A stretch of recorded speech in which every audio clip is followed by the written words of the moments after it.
দর্শক, আসসালামু আলাইকুম। আমি খন্দকার জুয়েল ইমাম। আমাদের ব্র্যান্ডের নাম ফিশকিং এয়ারেটর। আমরা সারা বাংলাদেশব্যাপী ফিশকিং এয়ারেটর বিক্রি করি এবং সেটা আমরা দেখার জন্য আমরা চাষিদের পর্যায়ে যাই। তারই ধারাবাহিকতায় আমরা আজকে এসেছি আমাদের নেত্রকোনা কেন্দ্র উপজেলার রামপুর বাজারের পাশে। আমার খুব কাছের মানুষ, আমার নানা রূপন মণ্ডল ভাই। ওনার এইখানে বিস্তীর্ণ এলাকা মিলে 12-14টা পুকুর আছে এবং প্রায় পুকুরে মাছ ধরা হয়েছে, কোনোটাতে আবার সেট দিবেন। তো একটি পুকুরে আমার পিছনে যে পুকুরের মেশিনটি চলছে, এই পুকুরে কী ধরনের মাছ আছে ওনার কাছ থেকে আমরা শুনবো এবং ওনার পুকুর কয়টা আছে এবং আমরা তাকে কিছু মাছ চাষ ব্যাপারে যে পরামর্শগুলো আমরা প্রদান করব সেইটা এই ভিডিওর মধ্যে দিয়ে আপনারাও মাছ ছাড়ার ব্যবসায়টা আপনারা জানতে পারবেন বলে আমি প্রত্যাশা রাখি।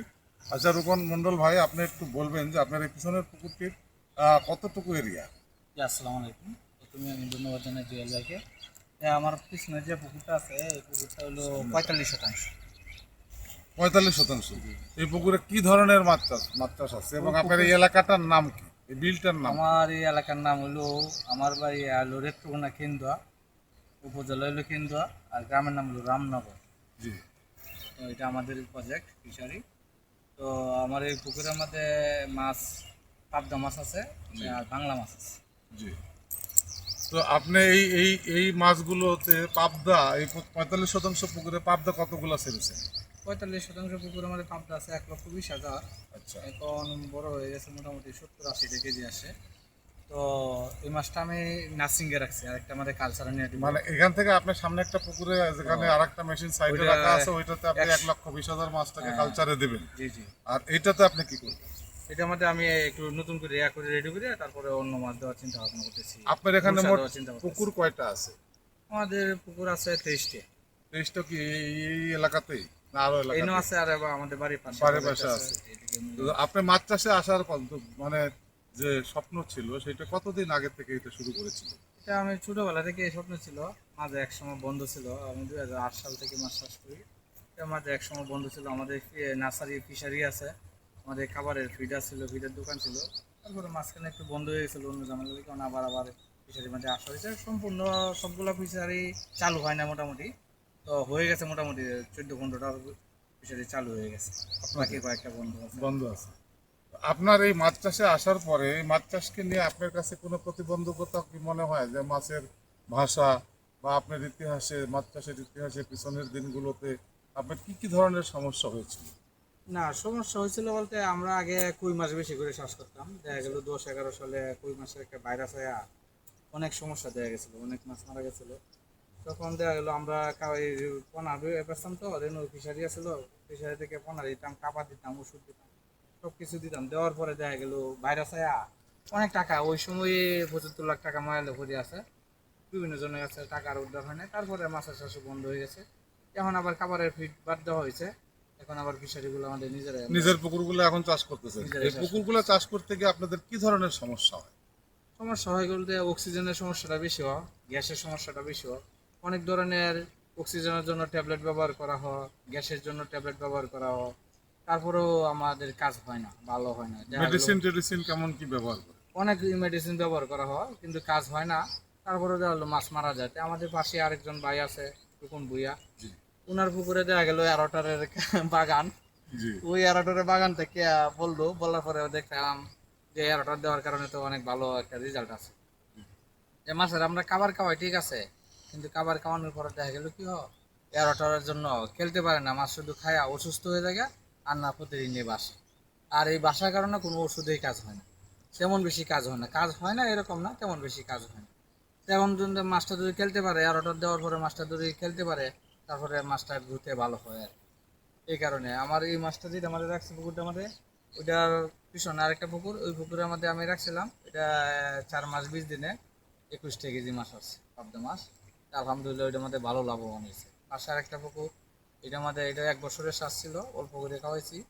এটা মানে ট্যাংরা মাছ ছিল আর পাবদা মাছ ছিল। 1 লক্ষ ট্যাংরা ছিল আর 1.5 লক্ষ পাবদা ছিল। এটার মধ্যে ভালো হয়ে যায়। আপনি এই এয়ারটারের ব্যাপারে চাষিদের উদ্দেশ্যে, আপনাদের নেত্রকোনা জেলা সহ বাংলাদেশের সকল এলাকা মিলে চাষিদের উদ্দেশ্যে আপনার কমেন্টস কি বলতে চান? চাষিদের উদ্দেশ্য, আমাদের পাশে পুকুরটা আছে, এটা 1 বছর হয়ে গেছে। 1 বছরে মাছ আছে 25টা মাছ। আর এরাটার দেওয়ার কারণে 4 মাস 20 দিনের রেজাল্ট, আলহামদুলিল্লাহ আমরা মাছ বিক্রি করতে পারতেছি। তো আমি আগে এরাটার ব্যবহার করতাম না, তারপরে বুয়া সাহেবের কাছ থেকে দেখার পরে আমি 11টায় ফিট করছি। 11টায় ফিট করার পরে দেখা গেল মাছ কি হয় একদিনও বাসে না। টাইম টু টাইম 4 থেকে 5 ঘন্টা 11টা চলাই।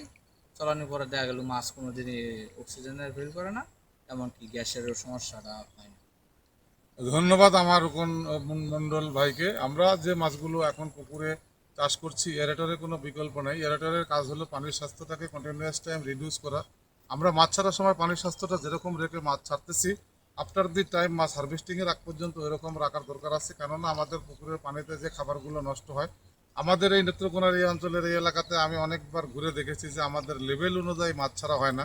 আমরা হয়তো পাবদা দিচ্ছি, আমরা বাংলা হয়তো সিলভারের স্তরে সিলভার দিচ্ছি না, ব্রিগেডের স্তরে ব্রিগেড দিচ্ছি না, কাতলার স্তরে কাতলা দিচ্ছি না, আমাদের যে রুইয়ের স্তরে আমরা রুই দিচ্ছি না। সকল স্তরে বাংলা মাছগুলো এই জন্য দিতে হবে যে আমাদের পুকুরগুলোতে যে পরিমাণ খাবার তৈরি হচ্ছে পুকুরের যে সালোক সংশ্লেষণ থেকে সূর্যের যে ফটোসেন্থেটিক থেকে, সেই খাবারগুলোকে যদি আমরা নিয়মতান্ত্রিকভাবে প্রত্যেকটা স্তরের মাছগুলোকে কনজিউম না করাই, তাহলে সেইটা বর্জ্যে রূপান্তর হয়। বর্জ্যে রূপান্তর হয়ে মাটিতে পড়ে, মাটিতে পড়লেই সেইটা ডিকম্পোস্ট হয়। ডিকম্পোস্ট হওয়ার কারণে পচন ক্রিয়া থেকে অ্যামোনিয়া হলে টোটাল প্যারামিটারগুলোকে ধ্বংস করে ফেলে, যাতে করে চাষিরা ওইভাবে খেয়ালও করে না, মাছ দিচ্ছে খাবার দিচ্ছে মাছ হয়ে যাবে এরকম চিন্তা করতেছে। কিন্তু আমাদের প্রত্যেকটা পুকুরেই আমাদেরকে মাসিক পরিচর্যা হিসেবে চুন লবণের ডোজ করতে হবে, পটাশিয়াম পারম্যাঙ্গানেট দিতে হবে, কপার সালফেট দিতে হবে। আমাদেরকে এখানে আরও অন্য অন্য যে মেডিসিনগুলো আছে সেগুলো, যেগুলো আমার সঙ্গে যোগাযোগ করলে আমি বলে দেবো। আর আমাদের পুকুরগুলোতে মাছ সেটআপের যে স্তরগুলো, সেগুলোকে আমাদেরকে অবশ্যই কন্টিনিউয়াস টাইম ঠিক করতে হবে। এবং আমাদের আপনি যেটা বলছেন যে একটা পুকুরে পাবদা মাছ 1 বছরে 25 টাকা কেজি আসেনি, আপনার 4 মাসে 25 টাকা কেজি আসছে। পাবদা মাছ প্রতি 20 টাকা কেজি আসছে। প্রতি শতাংশে একটা পুকুরে 2 থেকে 2,500 পিস পাবদা মাছ ছাড়া যায় এবং 60 থেকে 70 কেজি পাবদা মাছ প্রতি শতাংশে উৎপাদন করা সম্ভব। সেইটা আপনার এই মন্ডল যে অ্যাগ্রো ফিশারিজ, এখানে যে 12-14টা পুকুর আছে, একটা পুকুর আপনি আমার নিয়ন্ত্রণে আমার পরামর্শে করবেন, আপনার ওইটা ইনশাল্লাহ হবে প্রত্যাশা রাখি। এবং আগামীতে আপনাদের এই এলাকার যে কোনো চাষিদের যে প্রবলেমগুলো আছে, আমি শম্ভুগঞ্জে অফিস করছি, আমার বামে আছে আমার মামা জাহিদ হাসান, উনি এখানে দায়িত্ব বহন করবেন। এবং আমাদের এই এলাকাতে আমরা যে মেশিনগুলো 1 বছরের পরিবর্তন গ্যারান্টি ওয়ারেন্টিতে বিক্রয় করি, সেগুলো যেন মানুষ চাষিদের দোরগোড়ায় সেবাটা দ্রুত পৌঁছে দেওয়া যায়, এটার জন্য আমরা আগামীতে এই পদক্ষেপ আগামী মাসের জানুয়ারির 10 তারিখের মধ্যেই শুরু করব প্রত্যাশা রেখে। আমার মন্ডল ভাইকে ধন্যবাদ দিয়ে এবং আমার মামাকেও ধন্যবাদ দিয়ে চাষিদের সকল মাছ চাষের সফলতা দীর্ঘায়ু কামনা করে বিদায় নিচ্ছি। দেখা হবে নতুন কোনো ভিডিওতে। ভালো থাকবেন সবাই। আসসালামু আলাইকুম।